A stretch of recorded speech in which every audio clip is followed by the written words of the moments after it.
nazateki nazaki na mokristo te na ndotanga ka tuna tanga ka buku kolbela mulimo santo Yesu te natangi ya mulimo santo ya Yesu natangi pe makambo oyo mususu ko kosunga ngai tango na balaki te na bandai kotanga pe babuku mingi kolbela makambo etali makambo nzoto po na yebaki na eloko te. Mais je ne lisais pas n'importe quel livre. Kasi nanda kotanga babuku nyonso te. Je lisais les livres des sexologues chrétiens.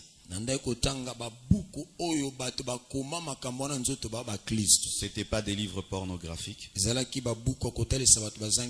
des livres scientifiques. Parce que pour ceux qui ne savent pas, la sexualité est scientifique. C'est de la biologie. Amen. Hein? Amen. C'est de la biologie. Ça veut dire, si tu as déjà la connaissance théorique, tu as déjà beaucoup de, pas dire chance, hein, tu es déjà dans le succès. Pourquoi? Il y a des gens aussi qui sont mariés qui ne connaissent rien du tout. C'est pas parce que tu prépares tous les jours que tu sais préparer. Quelqu'un peut aller étudier l'hôtellerie.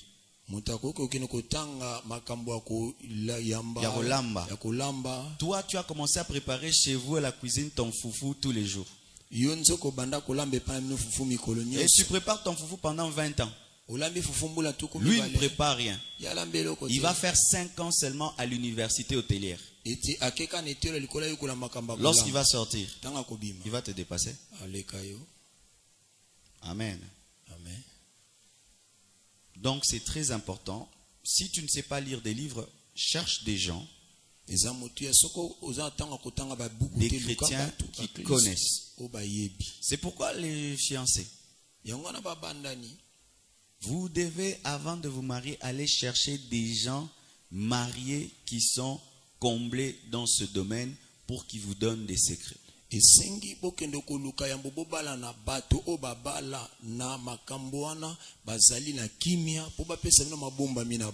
que dans ce domaine-là, ce n'est pas seulement la capacité physique qui compte.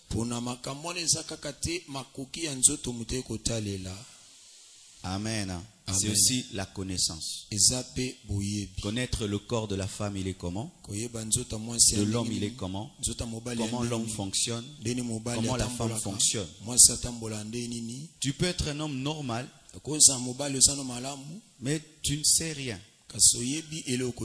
Mais à quel point vous devez avoir, jusqu'à quel niveau cette formation doit être donnée? Elle ne doit rester que théorique. Amen. Amen. Nous ne permettons pas aux fiancés d'essayer.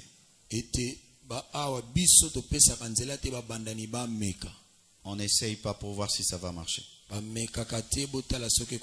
vous donne la théorie et vous allez l'appliquer dans le mariage. Et plus vous allez vous habituer, cette théorie prendra chair. Et que personne ne vous mente, mes frères, mes sœurs, que entrer dans le foyer vierge sans rien avoir fait t'empêche d'être un bon mari, bonne femme. C'est archi faux. Et celui qui vous le dit, c'est ce qu'il dit. Parce que beaucoup de frères et de sœurs souvent ont peur. Mais moi, j'ai rien fait. Est-ce que je saurais? Si on t'apprend comment faire avant d'entrer, tu sauras. Est-ce que c'est quoi? C'est conduire un avion. Des fois, on veut dramatiser aussi. Comme si c'est prendre une fusée, aller à la lune. Même les chiens le font. Alors si c'est qu'un chien peut faire, et alors un humain qui a l'esprit et qui a un cerveau, peut-être non. C'est pourquoi chercher aussi des bons parrains qui n'ont pas honte. Moi j'ai clôturé la liste des parrains. Amen. Amen. Mais chercher des bons parrains Qui, si vous posez ces questions-là, il vous parle sans avoir honte. Parce qu'il y a des parents qui ont honte aussi dans ce domaine.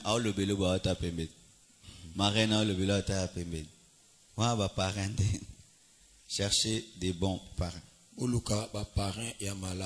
Une autre question. Que faire pour vivre des fiançailles pures? Premièrement, vous devez être des chrétiens. Le plus grand exemple des... je peux parler seulement en français pour qu'on gagne le temps. Hein? Sinon là, tu aussi sabilo. Voilà, merci. Que faire pour vivre des fiançailles pures? Il faut être chrétien. Le plus grand exemple de pureté dans le domaine des fiançailles, c'est les fiançailles de Marie et de Joseph. C'était des Israélites, des hommes qui croyaient en Dieu. Si toi tu es chrétien, la sœur est païenne, ou toi tu es chrétienne, le frère est païen, il y a beaucoup de risques de tomber. Pourquoi? Parce que toi tu obéis à la parole de Dieu, tu dis après, mais lui dit maintenant. Amen. Donc déjà le fait de t'engager à un païen empêche que tu puisses être pur. Et moi, je ne crois pas au mariage chrétien-païen et je ne bénis pas les mariages des chrétiens et des païens. Jamais, jamais. Si tu veux faire un mariage chrétien-païen, tu vas à Saint-Benoît. Amen. 2. Il faut éviter des longues fiançailles. Quand tu t'es maîtrisé pendant une année, c'est facile. Mais s'il faut le faire pendant 4 ans, tu es avec une femme que tu aimes, un homme que tu aimes, mais tu le désires. 3-4 ans, c'est trop long. C'est pourquoi mes frères, parce que c'est vous qui commencez toujours les problèmes, ne t'engage jamais une femme sans être sûr quand est-ce que tu peux l'épouser. Ces choses-là, quand Dieu bénira, si Dieu bénit dans 5 ans, le pont, quand il est trop long, il donne des vertiges. Amen. Évitez les longues fiançailles. 3e chose, évitez de vous rencontrer dans des endroits où personne ne peut vous surprendre. Ces fiancés-là qui se renferment dans une chambre noire, vous deux, vous invitez Satan. Toi qui as un ghetto, ton ghetto est devenu démoniaque. Reçois ta fiancée, tu ouvres la porte, vous causez, quelqu'un peut entrer, parce que la peur d'être surpris vous aide aussi à vous sanctifier. Amen. Aussi, les sœurs, quand tu vas visiter ton fiancé, il faut éviter de porter des vêtements qui peuvent l'exciter sexuellement. Amen. Il peut être là, il n'avait pas le désir de pécher, mais toi, tu viens très mal habillé, tu dénudes ta poitrine, tu dénudes ceci, cela, tu le pousses à tomber. Évitez quand vous vous voyez de porter des vêtements impudiques. Encore, évitez dans vos SMS, dans vos lettres, des écrits trop érotiques. Il y a des fiancés qui s'écrivent des choses, tu crois que c'est de la pornographie. Si tu tombes sur leurs lettres qui s'écrivent,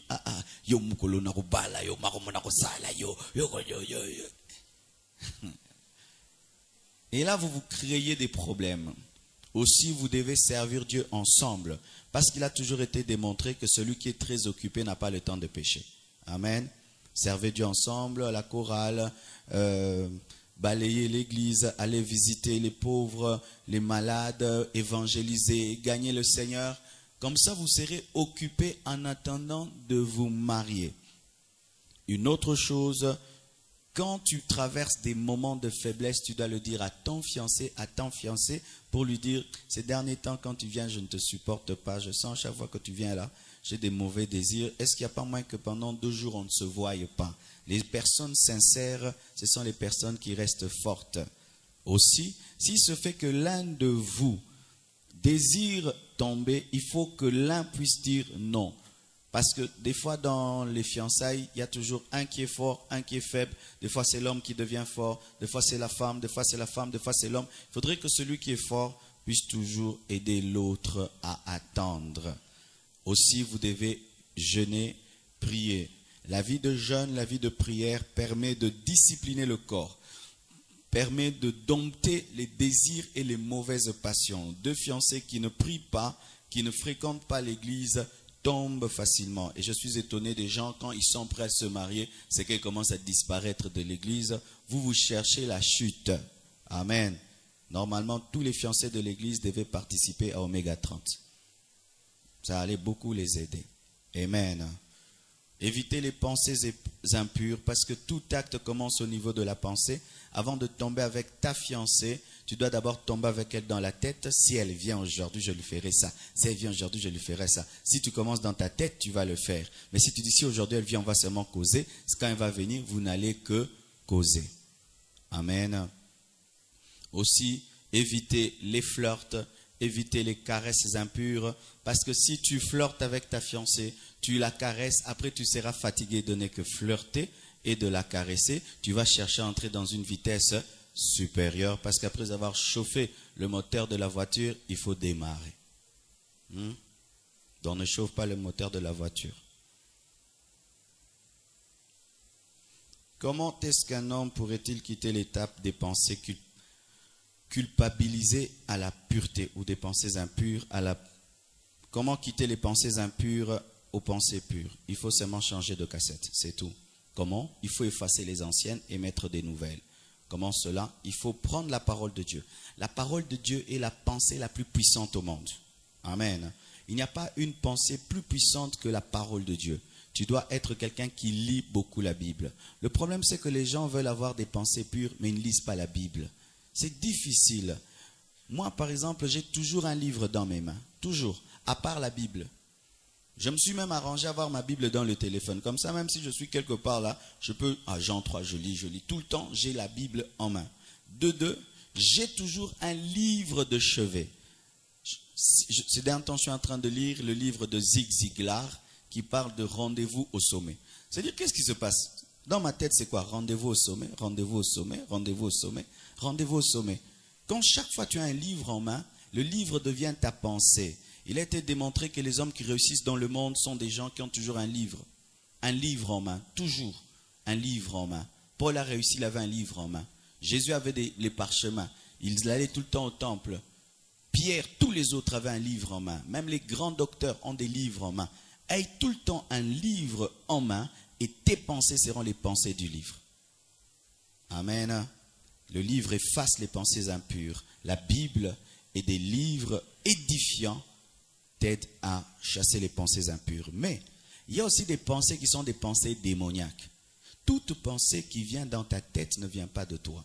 Il y a aussi des pensées démoniaques. C'est-à-dire que même si tu as lu un livre, ça s'impose à toi. Ce sont des pensées qu'il faut chasser au nom de Jésus. Dire au nom de Jésus, je refuse cette pensée.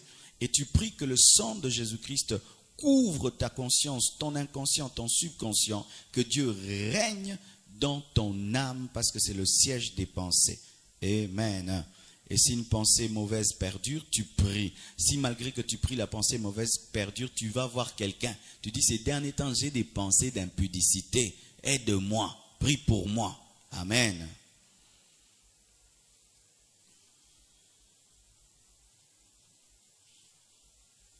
Parlons des liens ou lois établies dans les familles. Autrement dit, condamnation et alibota.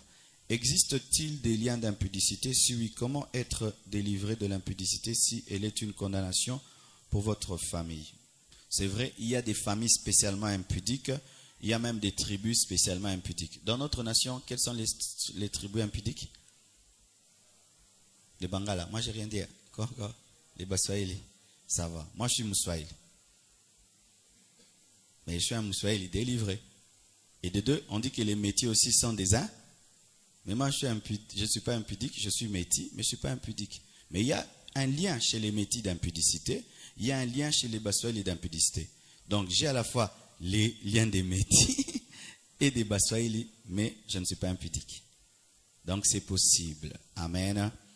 Comment tu peux briser un lien d'impudicité familiale, tribale? Il faut croire en Jésus-Christ d'abord. Et après que tu aies cru en Jésus-Christ, si tu sens malgré cela que la puissance des démons continue, il faut passer par une délivrance. Qu'on prie pour toi, qu'on t'impose les mains, ou si malgré qu'on prie pour toi, ça continue, il faut jeûner et prier, parce que certains démons ne vont que dans le jeûne et dans la prière, et ça partira. Amen. Une autre question, c'est... Deux jeunes chrétiens qui se fréquentent et qui s'aiment, mais qui n'ont jamais su la volonté de Dieu sur leur relation? Peuvent-ils continuer la relation ou interrompre, sachant qu'ils marchent dans la crainte de Dieu mais qui n'ont pas encore officialisé leur relation? Je ne sais pas d'abord quel âge ils ont. S'ils n'ont pas l'âge de se marier, mes frères, évitez de trop fréquenter une femme. Amen. Comme je l'avais prêché un dimanche, les femmes ont toutes le charme. Il n'y a pas de femme sans charme. Toute femme, Dieu lui a donné un charme parce que toute femme doit un jour attirer l'homme de sa vie. Alors toi, par exemple, tu as 18 ans. Tu ne fais que fréquenter une sœur tout le temps, tout le temps. Tu crains Dieu, elle craint Dieu. Tout le temps, tu la vois, tu la vois. Tu vas maintenant bien remarquer son regard, bien remarquer son nez, bien remarquer sa peau. Tu connaîtras même toutes les cicatrices qu'elle a sur le visage, tout. Et l'amour va naître. Imagine que tu l'as fréquenté pendant une année, tu as 18 ans, à 19 ans, tu tombes amoureux. Ah, au bébé. Vous savez que tomber amoureux, ils ont 19 ans, amoureux d'une femme. Tu n'as pas de chez toi, tu n'as pas d'argent, tu n'as pas de boulot, et tu sais que tu dois terminer tes études à 25 ans, et puis chercher un boulot jusqu'à 27 ans, et de 19 ans à 27 ans, aucun problème. Moi, quand j'étais un frère en Christ, tant que je savais que je n'ai pas les moyens de me marier, et moi, l'une des conditions pour demander à une femme la main, c'était je dois habiter chez moi. C'est quand j'ai habité chez moi, et j'ai la clé de ma maison, que j'ai dit à une sœur, je vais t'épouser. Alors, tant que je n'étais pas encore arrivé à ce niveau-là, je n'étais jamais l'ami des sœurs. J'avais des bonnes relations avec les sœurs, on se respectait, je priais avec elles, on était dans des groupes d'intercession, dans des chorales ensemble, mais être pire sœur, non. Pourquoi? Je sais que la femme est charmante. Tu risques d'aimer une femme qui ne t'est pas destinée. Amen. Les frères, il faut être stratège. Il faut fréquenter une sœur. C'est-à-dire comment? Vous avez 4 frères, vous fréquenterez. Amen. Donc vous avez belé. Oka yo. Makokite, mbongote, HPT. Tu vas aimer cette sœur. Mais si vous avez déjà l'âge de vous marier et que tu fréquentes une sœur, mais tu ne sais pas si c'est la femme de ta vie. D'ailleurs, comment vous savez qu'une femme est la femme de vos vies? Vision? Prophétie? Nos parents se sont mariés sans vision ni prophétie, nous sommes là. Amen. Moi, en dehors des visions et des prophéties, parce que je ne crois pas que pour se marier à une personne, il faut se marier à une vision et une prophétie. Moi, j'ai entendu une voix. Moi, le jour que je priais pour Blanche, la voix m'a dit, ouvre tes yeux, c'est la femme de ta vie. Mais je ne veux pas dire à tous les frères de l'église de se marier parce que c'est la femme de ta vie. Il faudrait qu'une femme réponde à tes critères. Amen. Parce qu'il y a des frères qui se marient sans critères parce que la voix a dit. Mais si c'était Satan. Soki balambelio fufu na guna yo. Pe pondu ana na guna yo. Est-ce que vous avez besoin de prophétie pour ce là? Kasi bala mutina guna. C'est tout. Est-ce que vous comprenez mon nom là-bas? Nandi marate nzambo apesaka batu bilo batu balingate. Eza lokuta. Est-ce que penza Toyota ekoki kozwa penza moteur ya Mercedes etia? Siko so déjà Toyota eza na maela bongo. Siko nzambo asala yo Toyota akende lokolo Mercedes atia moteur. Nzambo siko komizoba. Soki déjà na fiançailles yo lingi mwasi wana makasi te, mobala makasi te tika na yo. Bozo kanga. Le plus grand signe que une femme est la femme de ta vie, c'est l'amour. Ce n'est pas la vision, ce n'est pas la prophétie. La vision et la prophétie viennent seulement confirmer le grand amour qui existe. Parce que dans le foyer, c'est question d'amour, pas de vision et de prophétie. C'est pourquoi, mes sœurs, qu'aucun frère ne vienne ici vous impressionner avec des prophéties. Ma sœur, frère, on est ensemble la mingi, il faut s'ensemble le bela. Et on met oleme. Yebse nzamba na pa lobelanga, alobaka ate apesanga pe bolingo. Posoka lobika ka pesi bolingo te na obala pete. Yo pesanga biloko pesinga petite. Nzamba peso biloko ole apesi apetite, jamais. Amen. Donc tu dois voir les critères des femmes. Comment tu peux reconnaître tes vrais critères d'une femme? C'est quand tu es seul. Quand tu es déjà engagé à une femme, tu peux changer les critères. Tu commences maintenant à adapter tes critères à elle. Côté lié. Wana yangote. Critères à ceux les alara okutana mutuna nutobi. Ngana na lingi masia boya mobile ya boy. Ça va. Na ba critères na pesio côté ni na exagéré. Pok e mo peut exagérer ratin. Hein? Moi c'est azarab. Moi c'est parfait azate mobile ya parfait azate. Obité koto eza bu mwana salinga. Koto na oluka Denzel Washington. Koto ifo za na oluka na bala Maria Carey. Olongoli buzoba na nyoso bu mwana nyoso anezanga tina. Otikal ce qu'on a ba critères oyo eza normal na valable. Otali yango bi ce que soki na bali moi si azabwete est-ce que nga heureux nengo mi yebi hotel nga heureux te ko megate. Il fut un temps dans ma vie, il y avait une fille qui venait tout le temps me voir à la maison. J'habitais avec beaucoup d'hommes de Dieu chez moi.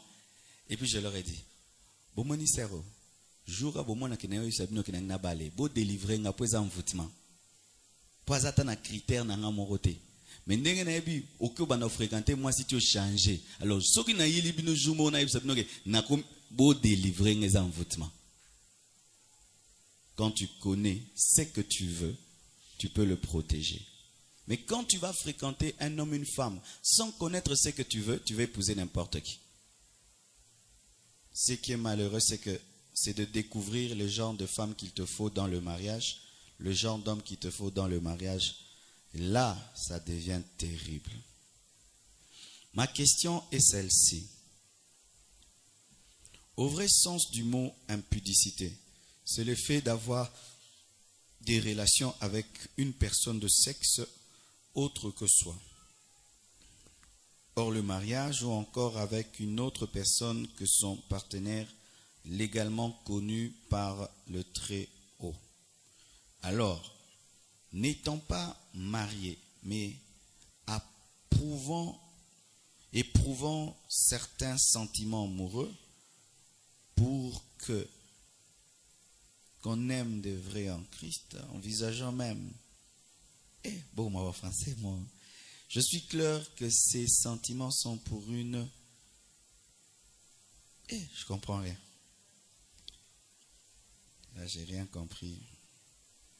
En matière du marketing, que devons-nous réellement faire lorsqu'on doit utiliser le charme et que ce charme doit nous amener à mieux faire la vente du produit et que par là, les clients s'accrochent jusqu'à nous utiliser des fétiches. Ça, j'avais dit. Je ne suis pas contre le marketing, je ne suis pas contre un sourire à un client, je ne suis pas contre une gentillesse à un client, mais ce que je suis contre, c'est d'allumer un client sexuellement pour l'amener à acheter quelque chose. Amen. Par exemple, tu vas dans un magasin, la jeune fille te sourit. Bonjour monsieur. Vous voulez quoi? Oui, messieurs, c'est pas mauvais. Mais quand une femme qui vend ou un homme qui vend utilise la séduction pour vendre, là c'est le péché. Il y a des vendeurs, tu penses vraiment qu'ils te draguent. Mais ils ne te draguent pas. Mais ils utilisent l'érotisme pour t'amener à acheter. Là c'est un péché. Pourquoi? Parce qu'un jour, tu peux rencontrer quelqu'un qui, à cause de l'érotisme que tu as déclenché en lui, il veut tomber avec toi. C'est ainsi que vous voyez des vendeuses tomber et des vendeurs tomber. Pourquoi? Ils ont trop utilisé le charme jusqu'à ce que le charme est devenu une séduction. Une femme qui va vendre dans une boutique et tout le reste, elle laisse toute sa poitrine dehors. Mais c'est vrai, ça va attirer certains hommes. Il y a des hommes qui viendront acheter que pour ça, hein, voir cette femme belle qui dénude sa poitrine et qui les repasse comme ça en les cognant, comme j'ai vu dans un avion. Il y avait une hôtesse de l'air qui, nous on était assis comme ça, au lieu de passer comme ça, elle passait comme ça. Et les hommes aimaient ça. Et ils peuvent monter dans cet avion, rien que, hôtesse on a l'avion, ah non, on m'a avion. Et vous pensez que ça c'est bon? Là c'est exagéré. Je crois que dans le marketing, il faut se limiter à l'intelligence, à la stratégie, à la gentillesse, mais ne pas entrer dans l'érotisme. Parce qu'aujourd'hui, on utilise l'érotisme dans le marketing. Vous voyez les publicités maintenant, des femmes nues, des femmes dénudées, des hommes poitrine qui présentent leur poitrine et tout ça pour seulement attirer le sexe opposé sexuellement, mais pour une vente. Comment pour les hommes devons-nous faire pour ne pas utiliser ou déverser le charme en désordre, sachant que nous pouvons avoir des qualités telles que la beauté, savoir bien parler, et qui rend les filles un peu dingues d'amour. Dingues d'amour. Il faut se connaître. Il y a des beaux garçons qui ne se connaissent pas. Et ils créent des ravages dans les cœurs des sœurs. Et d'autres même se plaisent. Ah, bah, Bundela Kinga hier. Ah, ils allaient bien, ils allaient bien. Quand vous mirez, il faut te regarder dans le miroir. Si j'étais une femme, je vois un beau garçon comme ça va me faire quoi? Ah, ça peut me déranger. Hein. Sache aussi que ça peut déranger une femme. Alors tu dois éviter d'en faire trop. Si déjà tu es belle, évite de trop en faire. Si tu es beau, évite de trop pas en faire. On voit des fois des femmes très belles et cause.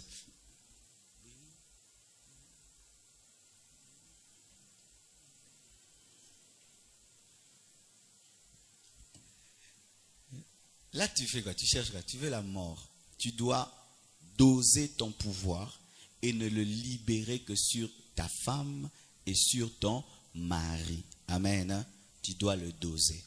Parce que tu risques maintenant de crier l'amour dans les cœurs des sœurs, alors que tu pouvais t'éviter tout ça. C'est que les frères aussi, vous ne savez pas. Quand les sœurs t'aiment trop dans l'église, ça va détruire ton témoignage. Parce que telle sœur viendra parler de toi, l'autre vient parler de toi, l'autre parler de toi. Et moi, en tant que pasteur, maintenant, je commence à te catégoriser dans la classe impudique. Ça va, ça va. Oh, ça va, ça va. Déjà, il y a Kinshasa. Moi, si ce que kana tongo. Bonjour Viviane, ça va? Ça va bien. Benga pas. On a peut-être na masaka kansanga. 12h benga. Viviane, as-tu bien mangé? Nikambo, frérot. Meka soso. Nabutu. Bonne nuit Viviane. Ça sera une semaine. Soit après qu'il te dise, ça va mon frère. Top. Abandio Bouddha. Il y a toujours des choses. Soit tu as comme Bouddha, soit aïe. Mais ce qui a changé dans les côtiers, c'est que pour les côtiers, pour au salé maramor basala mingité, tout ça en Congo. Pour tout salango, et c'est le mot, mais Congo. Na nature toza nango bato bazoba complimenter ba marque gentillesse mingité il faut odoza kango à moins kokutani na congolais akanisa mindele mais soki aza penza congolais 100% ya katakokombe il faut doser yango pour moi simbasi mususu ka opese ka 3 compliments quand so lingenzo ko lingete alors mutabongo doser no ba compliments Luka oyo azwango ernyoso akoti on akati kaka panier ernyoso. Amen. Quand un homme ne dose pas son charme, ce charme peut lui créer des problèmes parce qu'il peut lui attirer des femmes impudiques qui risquent de le faire tomber. Pourquoi le pasteur ne demande pas aux fidèles qui vivent dans l'impudicité de passer devant pour qu'ils prient pour eux? Ça va passer devant. Passer devant.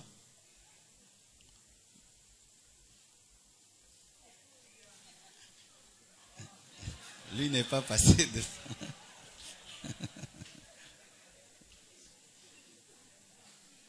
Pourquoi? Je peux le faire. Mais moi, j'aime pas que dans l'église, on puisse toujours exposer les gens, hein, exposer tel fait ça, tel fait ça. Des fois à l'hôpital, un grand ministre peut venir, très malade, on le fait passer par derrière, On le soigne, il rentre, vous ne savez pas. Si déjà les médecins dans leur profession usent d'un peu de déontologie, d'éthique, je crois aussi que dans l'œuvre de Dieu, parce que l'impudicité quand même, ce n'est pas un problème qui soit petit, c'est grand. C'est pourquoi je ne le fais pas. Mais des fois, on a fait des appels, les gens sont venus, qu'on prie pour eux. Le jour que l'Esprit de Dieu me dira de le faire, je le ferai. Mais pour l'instant, il y a beaucoup de gens qui viennent au bureau, qui nous voient à la maison, c'est suffisant. Je prie pour eux. Parce qu'en soi, mon souci, ce n'est pas seulement que les gens passent devant. Mon souci, c'est que les gens changent. Les gens passent devant. Est-ce que les apôtres, quand ils prêchaient, disaient passer devant? Ce sont nos choses à nous qu'on fait. Le plus important par rapport à un message, c'est la prise de conscience. J'ai donné ma vie à Jésus à l'âge de 15 ans. Par une apparition de Jésus dans ma salle de bain, je ne suis pas passé devant. Et quand je l'ai abandonné, je suis revenu à l'âge de 16 ans. La prédicatrice prêchait. J'ai donné ma vie à Jésus sur la route. Je n'étais pas passé devant. Et je crois que la plus grande décision se prend seule. Amen. Seul. Je bénis Dieu, pendant ce séminaire, les gens ont pris des terribles décisions, des graves décisions, sans passer devant. Passer devant, c'est bien, mais ce n'est pas une loi. Une relation intime qui se limite rien que par des tire-langues, est-ce aussi une pratique sexuelle? Est-ce le câlin entre membres d'une famille ou entre frères et sœurs a-t-il de conséquences? Comme je l'ai dit, le flirt, c'est pour les mariés, ce n'est pas pour les célibataires. Quand vous flirtez alors que vous êtes défiancé, vous allez passer à la vitesse supérieure, parce que dans le domaine de l'excitation et du plaisir, il y a toujours un principe biologique qui réclame toujours un peu plus. Toujours un peu plus. Vous allez commencer à flirter pendant 1 minute, et puis ce sera 10 minutes. Après, ce sera 30 minutes, 1 heure, après 1 heure. Vous êtes fatigué de ça. Vous allez chercher à faire autre chose, et puis vous allez tomber. Ne le faites pas. Attendez vous marier pour le faire. Mais ce qui est terrible, c'est que quand maintenant les gens se marient, ils ne le font pas. Vous allez voir les frères célibataires, ils aiment flirter tout le temps. Mais quand ils se marient, ils ne le font plus. Alors que c'est là qu'ils devaient le faire, mais vous allez remarquer que peu de mariés s'embrassent. Peu de gens mariés s'embrassent. Peu de gens mariés flirtent. C'est directement l'adoration. C'est vrai, les mariés sont là. Sur 10 mariés, 2 seulement donnent des bisous à leurs femmes, flirtent avec leurs femmes, font ce que les célibataires font en désordre. Peu de mariés se caressent.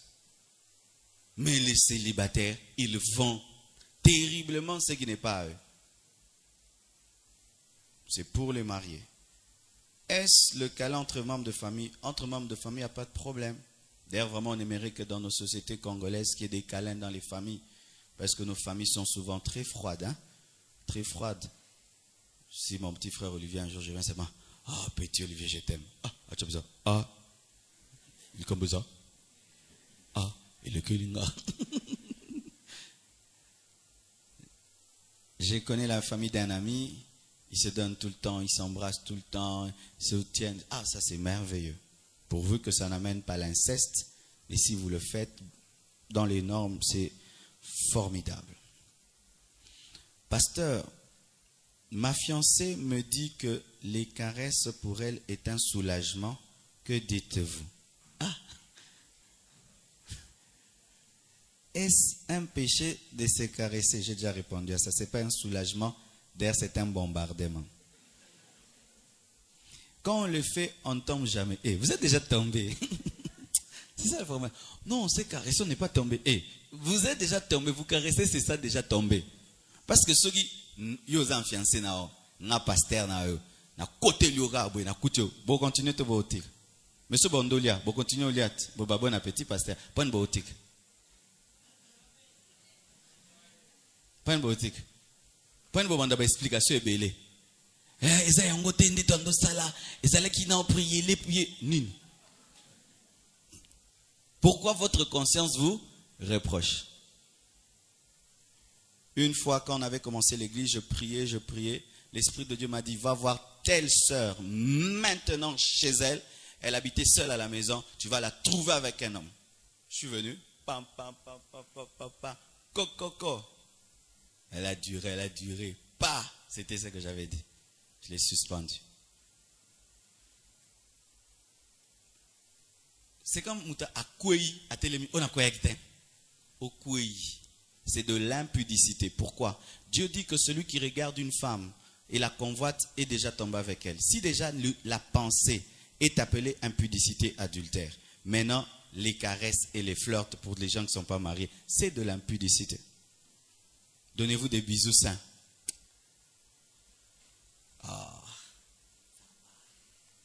Amen, fini. Donnez les bisous.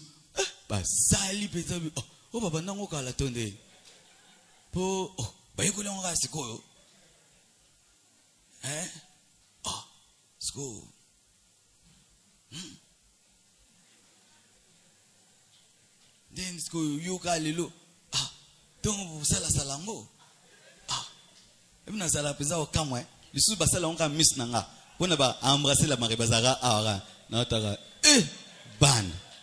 Bobanga tangate.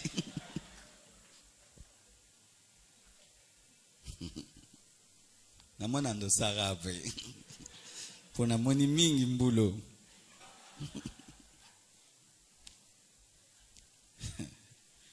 Si une femme ou une fiancée qui tombe enceinte et qui décide d'aller avorter sans l'accord de son fiancé, est-ce que son fiancé est concerné par ce péché? Non.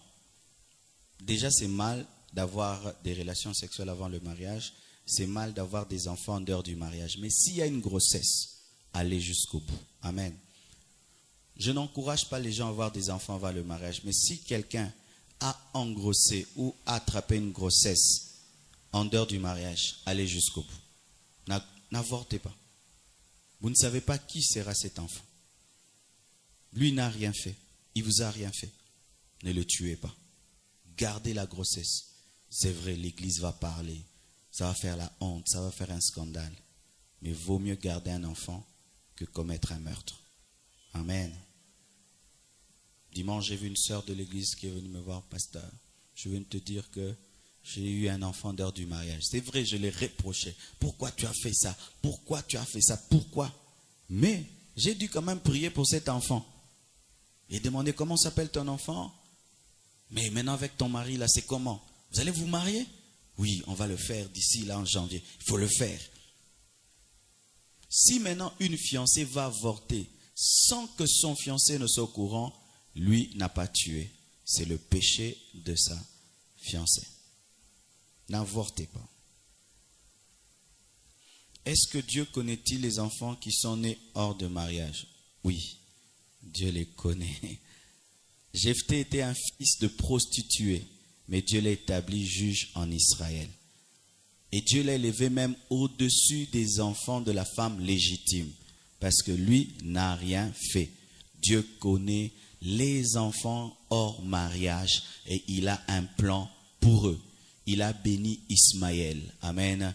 Ismaël a engendré les plus grands milliardaires au monde. Les Saoudiens sont des fils d'Ismaël. Ce sont des hommes puissants, des hommes forts. Et l'ange avait béni Ismaël. Amen. Dieu les connaît, mais Dieu condamne les parents, mais eux n'ont rien fait.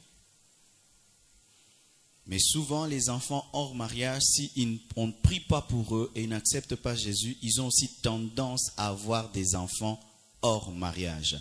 Et si tu es un enfant hors mariage, ton défi, c'est de ne jamais avoir des enfants hors mariage, parce que tu connais la douleur d'être un enfant hors mariage, les problèmes que ça cause d'habiter chez la femme de ton père, chez les maris de ton père. Tu sais ce que ça te fait. Des fois, tu veux demander quelque chose, tu n'arrives pas à demander. Des fois aussi, tu veux faire les fiers d'un enfant, mais tu sens que là-bas, c'est un internat. Alors toi aussi, tu dois éviter d'avoir des enfants hors mariage pour qu'ils ne puissent pas subir ce que toi, tu as subi dans la maison de la femme de ton père ou du mari de ta mère.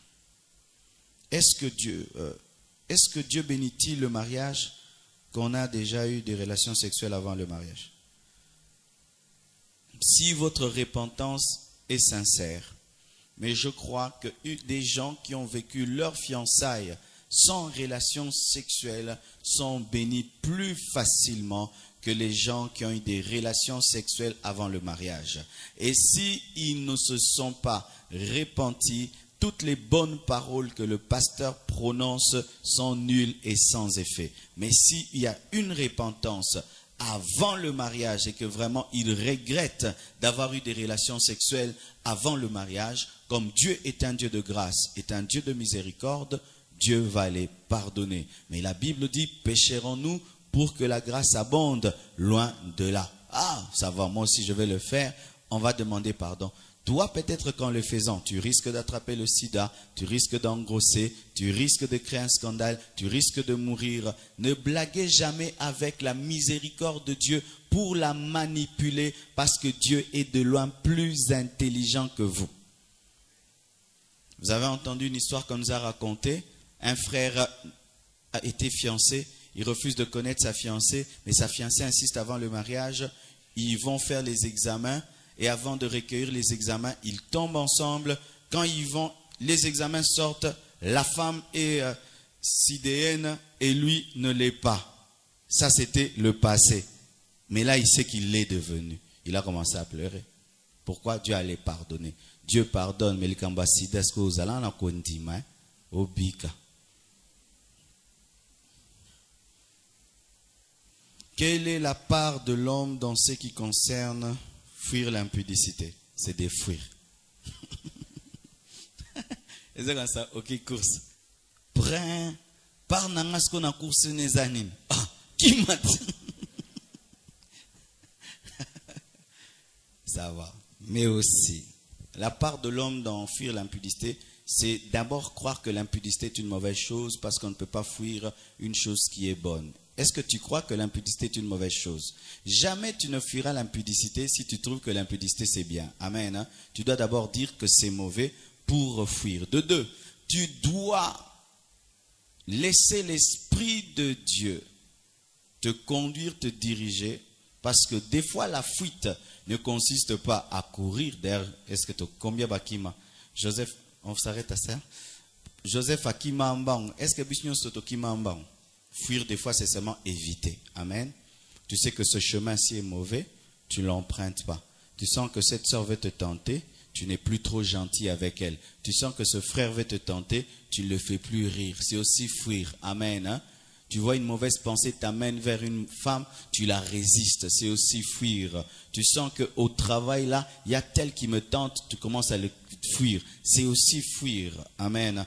Fuir n'est pas toujours courir. Parce qu'ici, personne ne va courir. Fuir, c'est éviter, c'est dévier, c'est refuser.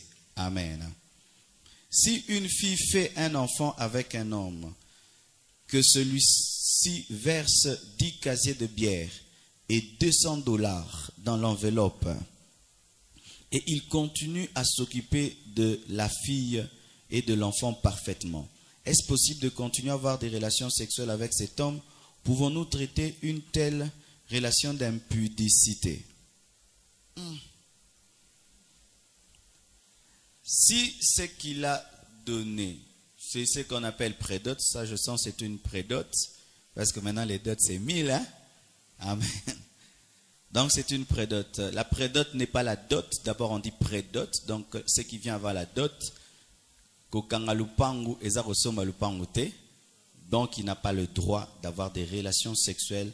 Même s'il prend soin de la fille, prend soin de l'enfant, il n'a pas le droit parce que la prédot n'est pas la dot. Faudra-t-il rompre avec une telle relation ou refuser de satisfaire un tel homme? Oui, il faut refuser de le satisfaire parce qu'il ne t'a pas épousé. Et nous les hommes, quand tu me satisfais avant que je t'épouse, je n'ai plus envie de t'épouser. Les sœurs, c'est que vous ne savez pas cela. Imagine que tu entres dans un magasin. La viande, tu sais qu'elle coûte $20. Tu trouves dans ce magasin, la viande est à $2. Otuna, eza au polato. Et bang sote. Et bang sote. Musunya mutu ya ngombe. Je sais pas. Ils ont au pola. Ils ont périmé. Il n'y a pas chinois. Au bang. Un homme aussi a peur d'une femme. Il t'a prédoté et puis tu commences à le traiter comme ton mari. Il va avoir peur, il va dire, ah, cette fille, qu'est-ce qu'elle a? Elle veut me... Qu'est-ce qu'il y a? Refuser, résister, dominer avant la dot, ce n'est pas le mariage. Amen. Aussi, est-ce que tu dois rompre cette relation? S'il a l'intention de t'épouser, vous devez seulement arrêter de tomber dans l'impudicité. Amen. Mais si lui, il ne veut plus du mariage, il veut seulement te connaître sans t'épouser, tu dois arrêter parce que l'essentiel dans la vie, ce n'est pas le mariage, c'est aller au ciel, c'est le salut, c'est la vie éternelle. Amen. Quelle est la part de l'homme dans ce qui concerne... Ah, ça j'ai déjà lu.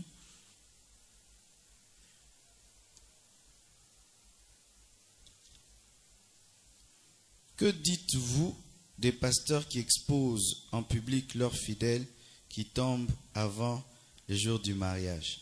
Ah, c'est pas gentil, c'est pas l'amour. C'est pas l'amour. Un fidèle tombe dans l'impudicité avant le mariage et puis, frère, bon frère. Non. Est-ce que eux, ils aimeraient qu'on leur fasse ça? Est-ce que eux, on leur fait ça? On entend aussi des pasteurs qui tombent, ils vont se confesser. Ici, je reçois des fois des hommes de Dieu. Ils viennent se confesser, je prie pour eux, ça reste entre moi et eux. Jamais je ne le dirai. Jamais je ne leur dirai à leur église. Jamais je ne le dirai à qui que ce soit. Mais pourquoi eux, ils veulent qu'on traite leur cas en secret, mais quand il s'agit des fidèles en public? Ce n'est pas l'amour. Je suis contre cela. En quoi? Quel conseil nous donnes-tu quand nous sommes exposés à la nudité des malades, parfois qui nous aiment, qui nous aident car nous vivons d'eux? Alors, je ne comprends pas, mais si tu es médecin, si tu es infirmière, tu vois la nudité d'un malade, ce n'est pas le péché, c'est dans le cadre de ton travail. Amen. Et ce qui fait que quand les femmes ôtent les vêtements devant un gynécologue, ce n'est pas un péché. Quand les femmes vont chez un pédiatre, quand elles vont en coucher, ce n'est pas un péché. Mais il y a des gens qui font la gynécologie par impudicité. Ça, c'est très mal. Des étudiants qui font seulement la gynécologie pour voir le corps des femmes. Ce sont des impudiques gynécologues. Mais voir la nudité dans le cadre du travail n'est pas mal. Même voir la nudité d'un de tes parents, quand il meurt, ce n'est pas un péché quand tu es obligé de l'enterrer. S'il n'y a que toi qui peux le laver, s'il n'y a que toi, qu'est-ce que tu vas faire? Tu vas le laisser mourir très sale? Il n'y a pas de péché à cela. Ce qui est mal, c'est le voyeurisme. Le voyeurisme, c'est regarder d'une manière malicieuse. Tu regardes par le trou de la fenêtre.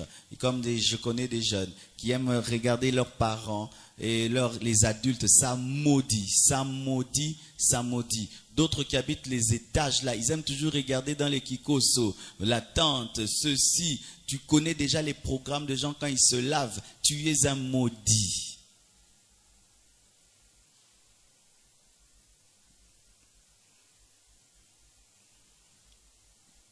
Comment faire pour oublier les nostalgies de la jeunesse? Les moments qu'une fille peut perdre sa virginité ou sa chasteté.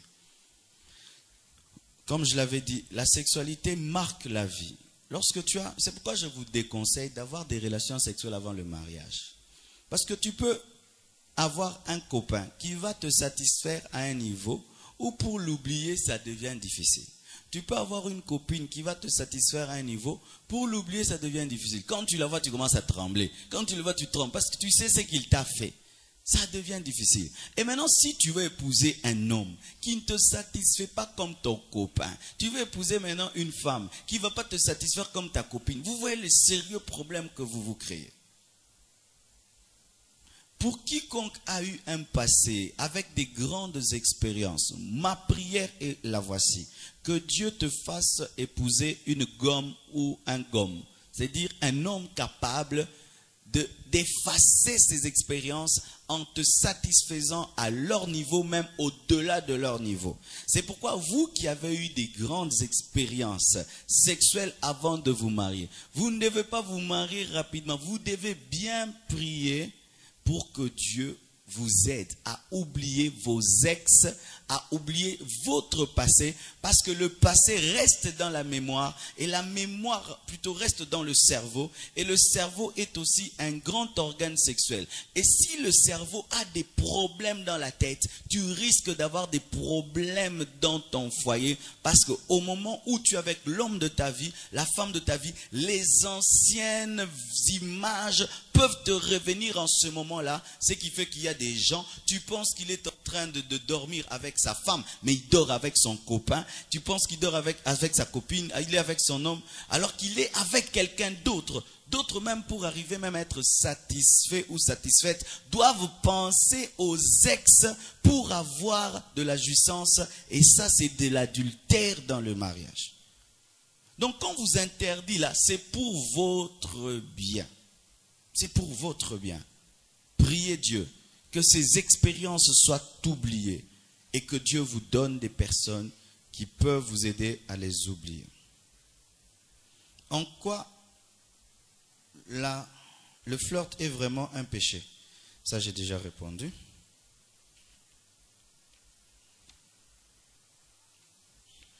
Donnez les offrandes seulement pendant que je parle. Comme ça, nous terminons à 19h30. J'aimerais vous libérer à 19h30. Donnez les offrandes. Bénissez même la parole, ce n'est pas fini. Comme ça, je continue calmement. La Bible dit, celui qui regarde la femme de son frère en le convoitant avec les yeux a connu l'adultère avec elle. Alors que dans l'une de vos prédications, vous nous avez dit qu'il y a tout un processus pour tomber dans l'impudicité, descendre dans l'impudicité, et on peut l'arrêter. Comment pouvons-nous comprendre cela à la lumière de cette parole? Qui a péché, celui qui convoite ou bien les deux? Amen. Très très bonne question. C'est une personne très intelligente.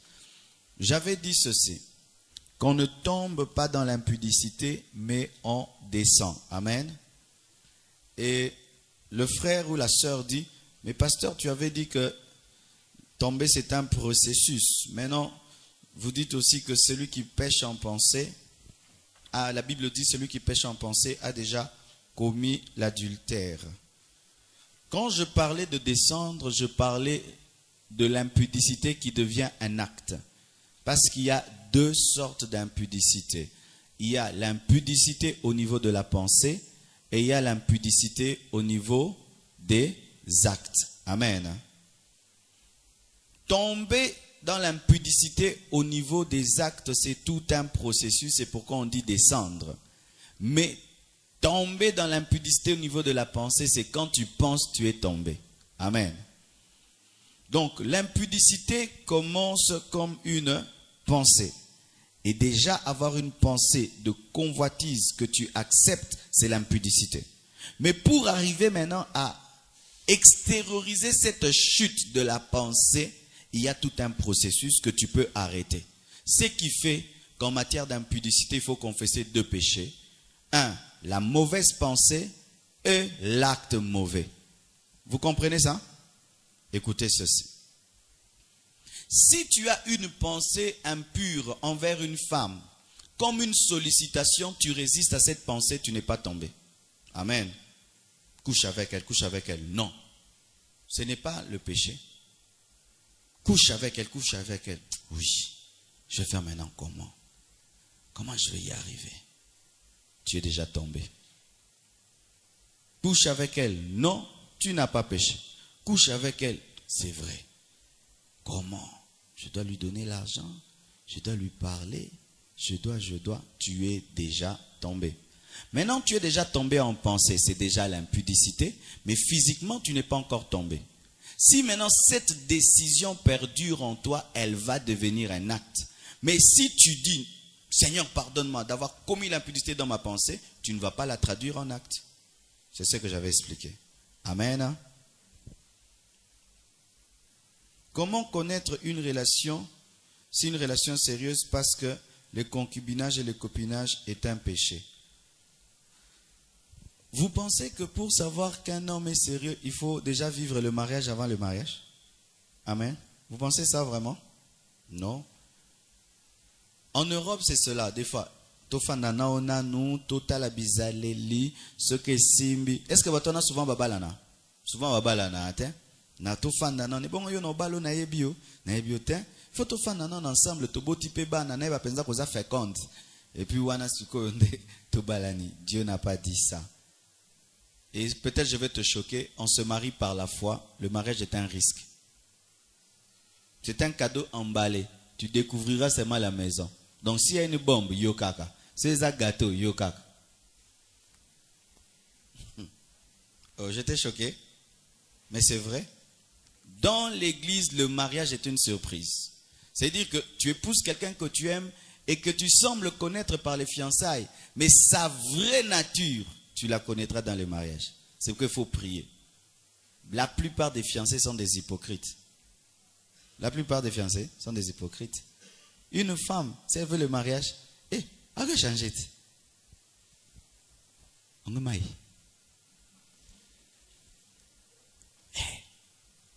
Ça se monte. Nzoga asilika abunda. Yo pe frère, yo zobala masana yebié.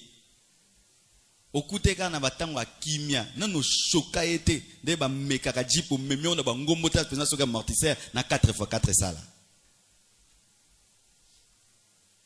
Ça veut dire, frère Josué, toi tu veux épouser une femme, c'est toujours ça va, tu vas bien. Nano gangelete. Je m'en gangeli nanu ye. Ota so soumission en katine. Même so gangeli ndabi. Abandio vibreuse. Bon mais mara pour botta la tellement ba filmer belé, ba flair, ba gâteau, ba dini. On va au culte à Liberté 2e rue par Bozong est-ce que vous commentez la Bible, yo yebie. Oui, bien. On se marie par la foi et c'est un risque, mais tu peux diminuer le risque en cherchant au maximum que tu peux de connaître avec qui tu te maries, mais pas dans le domaine sexuel, dans le domaine du caractère, dans le domaine des réactions. Parce que si déjà tu connais les défauts de l'autre, tu te prépares déjà. Mais quand tu penses que c'est un ange et c'est un démon, tu es déçu. Non, par exemple, pasteur, ce qui n'a yebaki, kazaki boye na ngabalete. Pan kasokenda imbang. Amen. Dis à ton voisin, mariage à course thème. Comment est-ce qu'un couple dont l'homme et la femme sont pasteurs peuvent-ils faire pour gérer leur couple pour ne pas tomber dans le divorce ou l'adultère? Ben, je ne veux pas parler de quelqu'un d'autre. Moi, qu'est-ce que je fais? Je ne travaille pas seulement être un bon prédicateur. Je travaille être l'ami de ma femme. Blanche, c'est mon amie. Je ne suis pas seulement pasteur. Quand tu es tout le temps pasteur avec ta femme, vous n'avez que des relations d'autorité. Parce que Blanche, c'est ma fille spirituelle. C'est moi qui l'ai baptisée. Prier pour le baptême du Saint-Esprit. C'est moi qui ai prié pour sa délivrance. Donc, si je dois mettre qui pasteur, c'est ma sœur. Mais qu'est-ce que je fais? J'oublie le pasteur. C'est ici que je suis le pasteur. Mais quand je dis Amen, je suis pasteur pour vous, pas pour elle. Pour elle, je suis son ami. Pour vous, je suis pasteur. Mais quand je descends pour Blanc, je suis son ami. Là, je suis son pasteur. Surtout, les gens, quand ils deviennent très spirituels, deviennent ennuyeux. C'est pourquoi il y a des sœurs qui ne veulent pas épouser des hommes de Dieu, parce que les hommes de Dieu sont trop ennuyeux. Ils ne rient pas.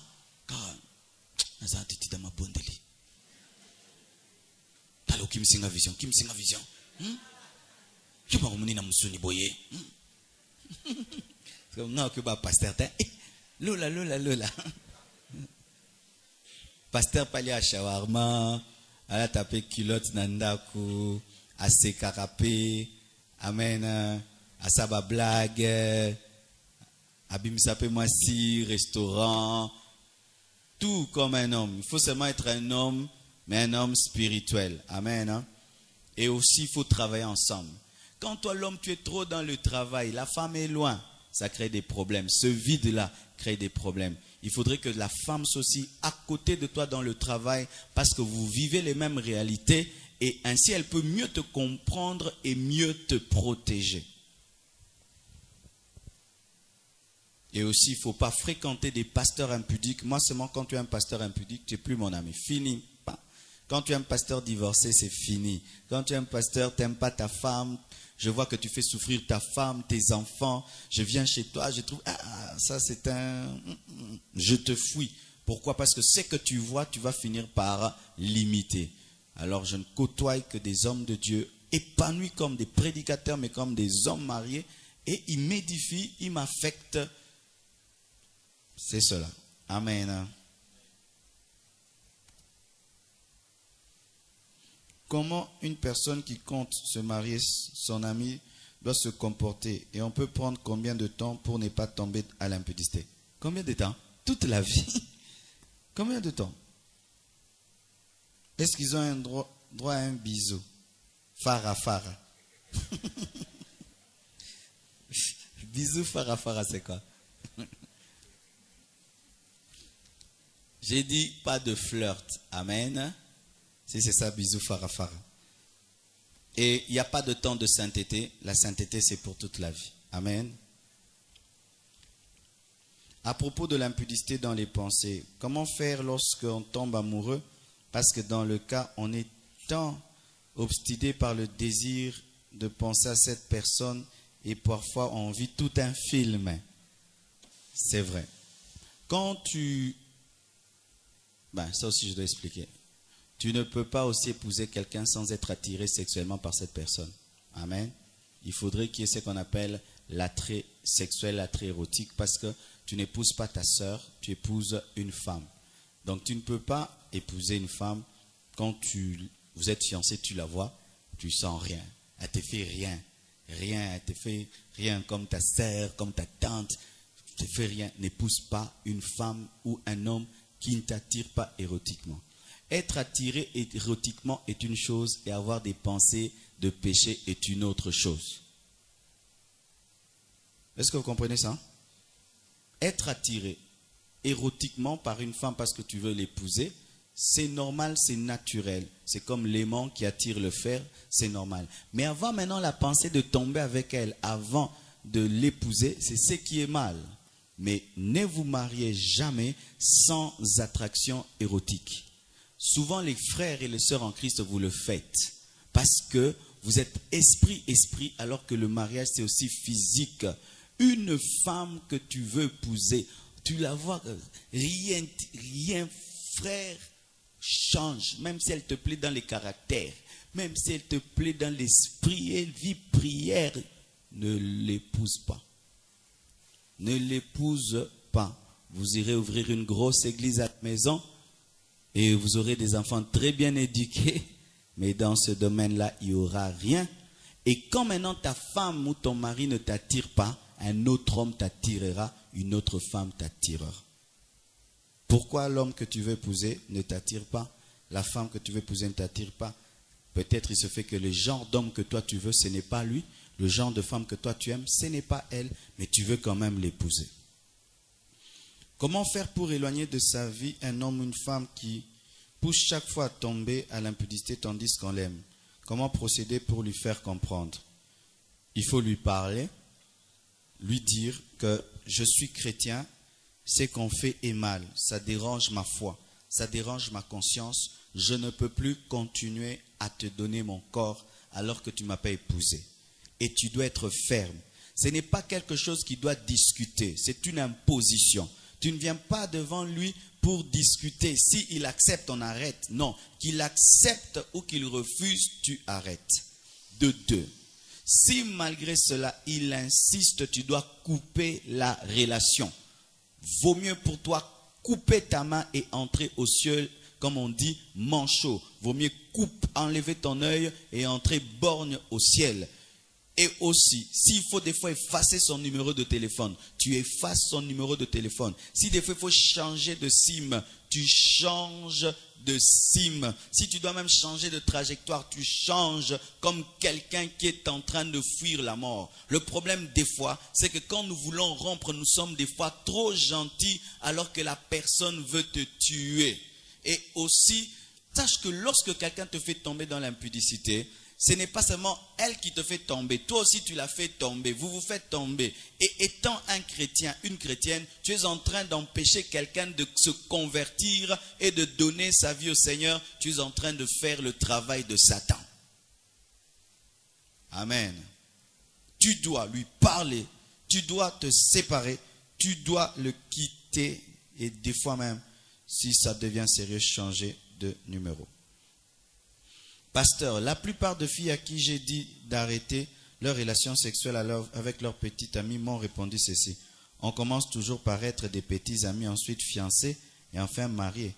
Qu'est-ce que vous en dites? Oui, je ne crois pas aussi qu'on commence un mariage. C'est, je t'aime, je vais t'épouser. Ça manque de tact. Amen. On commence d'abord par fréquenter quelqu'un. Ce n'est pas les fiançailles, ça s'appelle rien. C'est seulement une amitié, une observation. Et après l'avoir observé, tu vois des qualités que tu aimes, tu confirmes ton choix, tu lui demandes sa main, elle accepte, vous en parlez aux parents, au pasteur, et puis vous vous mariez. Mais si le terme petit copain veut dire avoir déjà des relations sexuelles ensemble, flirter ensemble, je ne veux pas cela, je ne crois pas cela.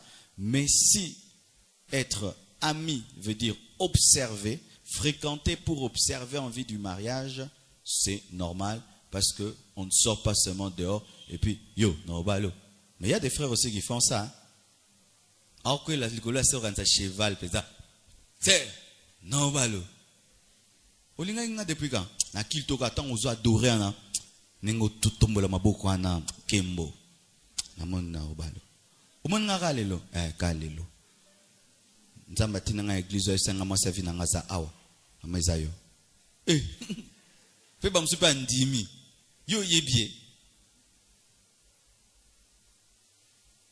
Il a été démontré que les meilleurs mariés sont des anciens amis. Épousez vos amis. Amen. Épousez vos amis. Quand tu épouses un ami, votre mariage va durer. Mais quand tu épouses seulement une femme, un homme, quand les problèmes viennent, ça crée des problèmes. On ne se sépare. Qui ont répudie leur femme pour... Je réponds à cette question, puis on s'arrête là. Le reste, peut-être prochainement. Une personne qui tombe dans l'impudicité, après, elle prend conscience de ce grand péché. Elle se répand totalement dans la prière, totalement sans la prière d'un pasteur. La personne peut-elle croire qu'une repentance véritable? Oui. Dieu ne vous pardonne pas parce que vous vous confiez à nous. Nous, on n'est pas des prêtres, on n'est pas l'église catholique. Dans l'église catholique, il faut aller voir le prêtre pour être pardonné. Mais la Bible dit que si nous confessons nos péchés, Dieu est fidèle et juste pour nous pardonner. Quand tu demandes pardon dans ta chambre, même si tu ne me dis pas, Dieu te pardonne. S'il fallait que pour tous vos péchés, vous puissiez venir nous voir, on n'aura plus le temps de prêcher et de prier. Amen. Donc, l'impudicité, Dieu le pardonne comme tous les autres péchés. Si quand vous mentez, vous ne venez pas nous dire que vous avez menti. Si quand vous volez, vous ne venez pas nous dire que vous avez volé, pareil aussi. Mais si Dieu te met à cœur que pour ce péché-là, tu dois en parler au pasteur pour qu'il t'aide et qu'il prie pour toi, il faut venir. Mais ce n'est pas que si tu pêches et tu ne viens pas me dire que Dieu ne te pardonnera pas, je ne suis pas Dieu. Amen.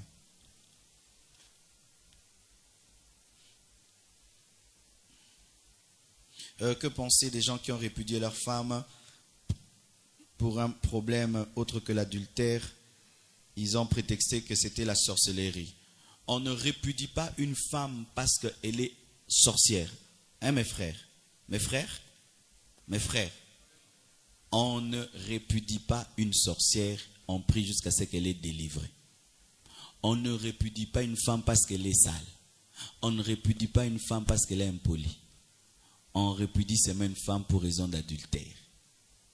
On ne répudie pas une femme parce que tu ne sens plus rien pour elle, aussi au balakier. yango bowele la kokota kate sokokoti okoti libela. Beaucoup de chrétiens aujourd'hui, quand ils n'aiment plus leur femme, ils leur disent qu'elle est sorcière. Mais la sorcière des livres là, prie pour elle, montre le feu, montre l'onction. Oh nzambe moto na mbeto moto. Moto na mbeto, pas de décollage ni d'atterrissage. Bo ça là on va dans l'église, ça là on peut dans chambre. Bouto, pas d'atterrissage, pas de décollage. Ba ange nzambe bazinga mbeto. Kondima souvent zara na église. Biloko le na lia sustation na lia ngo bandoto mabe. Ah. E bongo yo lia ka partana, e bina na liamba ngo, e bo ba benya kwa. Maman mikata na ebi tadam. Tu pries, tu manges. Mais sache que quand même épouser une sorcière, c'est dur et difficile parce qu'elle va te faire des choses. C'est pourquoi, malgré que nous bénissons les mariages ici chaque samedi, nous vous encourageons à prendre le temps avant de vous engager. Il n'y a pas de course, il n'y a pas de compétition. Amen. Hein? Il n'y a pas de course, il n'y a pas de compétition, mais la sorcellerie n'est pas une raison pour divorcer. Je voulais savoir plus sur le sadisme et le masochisme. Le sadisme, ce sont des gens qui aiment souffrir dans les relations sexuelles. Le masochisme, ce sont des personnes qui aiment faire souffrir les autres dans les relations sexuelles. Je ne sais pas si au niveau du Congo c'est déjà arrivé, mais en Europe, il y a des gens, quand ils ont des relations avec leurs femmes, ils viennent avec un fouet. Ils viennent avec un fouet.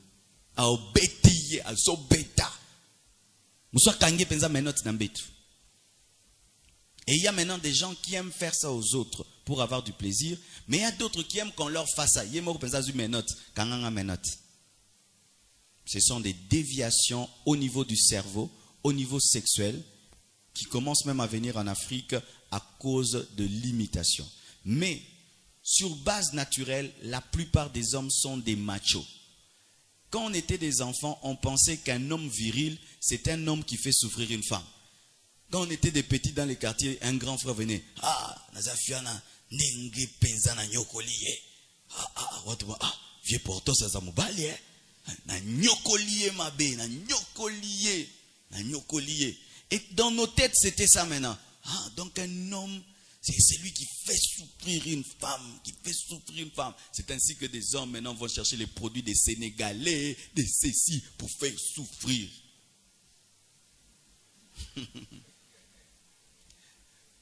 Frère, vous qui n'êtes pas marié, ne pense pas que si tu as une relation avec une femme, elle a mal, qu'elle ait du plaisir.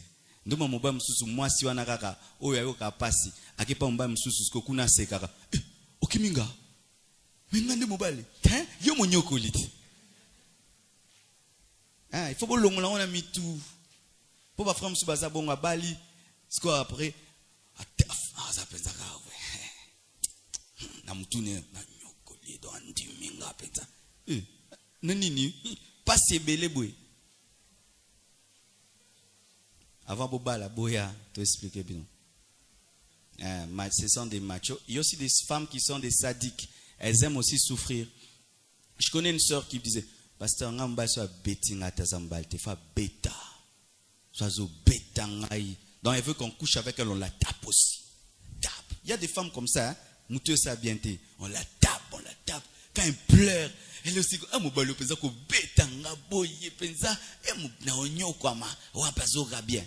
Vous avez un problème dans moutou. Vous avez un problème dans moutou. Vous avez parlé sur la prostitution. C'est avoir une relation sexuelle pour un gain. Mais il y a des filles qui sont bien chez eux, mais elles se prostituent. C'est dû à quoi? C'est vrai.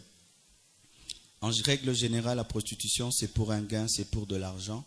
Mais il y a des filles qui se prostituent et qui ont tout chez elles, seulement pour le plaisir. Elles aiment changer d'homme. Et là, vraiment, c'est terrible. Là, c'est une prostituée, vraiment, prostitution gratuite. Ça, c'est terrible. Merci. Cher pasteur, brièvement et concrètement, fuir l'impudicité.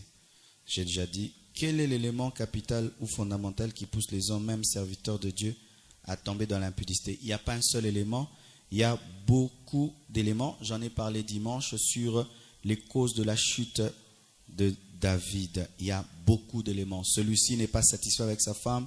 L'autre, il aime seulement découvrir de nouvelles choses même s'il est satisfait. L'autre, c'est la sorcellerie qui l'attaque.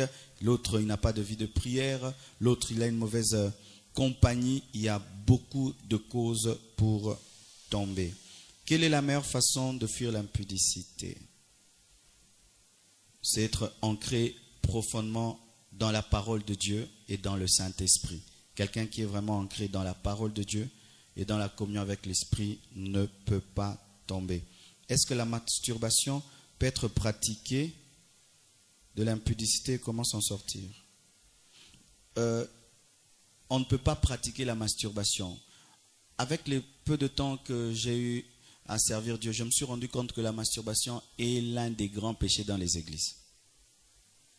La masturbation, surtout chez les frères. Je ne le fais pas avec une femme, alors je le fais seul. D'autres le font même dans le mariage. Il n'est pas satisfait avec sa femme, il le fait seul. La masturbation est un péché. Pourquoi? Parce que c'est une sexualité égoïste.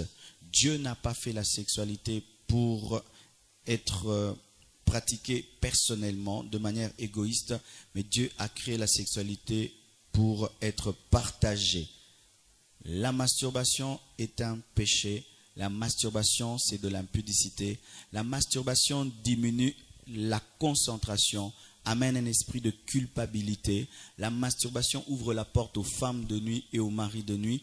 La masturbation aussi te déprogramme.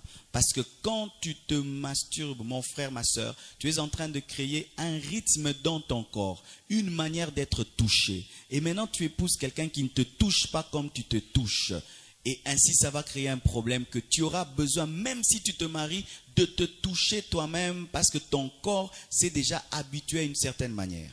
Surtout aussi pour vous les frères. Frères, quand tu te masturbes, tu vas te créer un problème demain dans ton foyer d'éjaculation précoce.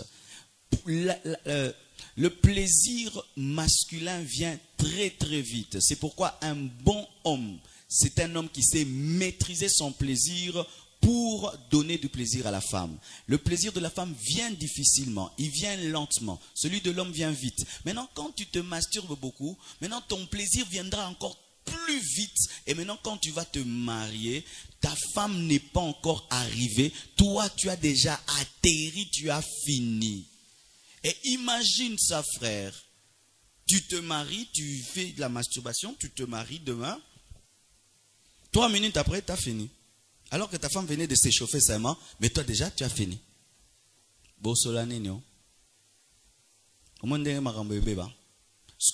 Un mois, 2 mois, 3 ans, 4 ans. C'est ainsi qu'il y a dans certains foyers, la femme n'aime pas les relations sexuelles parce qu'elle n'y gagne rien. Elle n'y gagne rien. Ah, une minute, non, ah. Et bandaki wapi une minute, wana. Na ba masturbation na kati ya ba douche, ba masturbation na ba internat, tout ça là, ozo ebate ke eza vina yo mobimba ozo bebisa. Et je n'ai pas honte de le dire parce que je connais les conséquences de ces choses dans les foyers et je n'ai pas honte de le dire. Un homme qui souffre d'éjaculation précoce cause des problèmes dans son foyer et vous le faites, vous vous programmez déjà dès maintenant par une vie de masturbation. Si tu veux vaincre la masturbation, tu dois contrôler tes pensées parce que la masturbation commence d'abord au niveau de la pensée. Si tu arrives à le faire, tu as vaincu. À bon entendeur, salut. J'ai fini, je crois. Est-ce que le préservatif est interdit dans le mariage? Il faut demander au pape Benoît XVI. Ça, je veux le dire dans les couples. Amen. Dans les couples, la personne qui a posé cette question vient nous voir. Aussi, les chrétiens, beaucoup de chrétiens ne savent pas comment faire pour réguler les naissances.